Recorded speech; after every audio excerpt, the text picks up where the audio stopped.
Hit the wrong button there.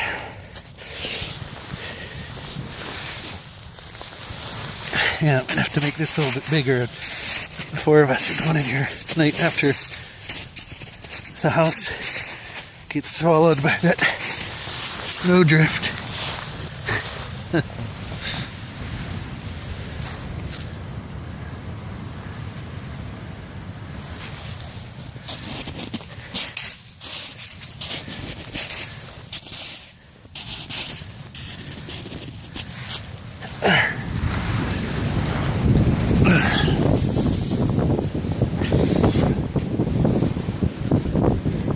Yeah, this was completely down.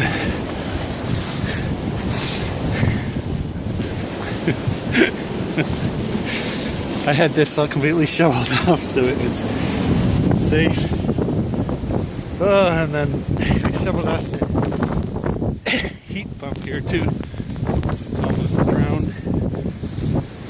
So we might want to make a snow fence or move the drift a little bit.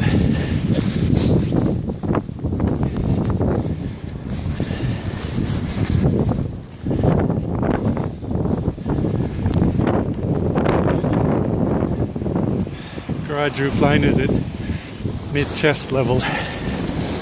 That's about as the biggest drift right there. They've locked me out. Oh no. In from that submarine gulags. Didn't lock me out. I thought you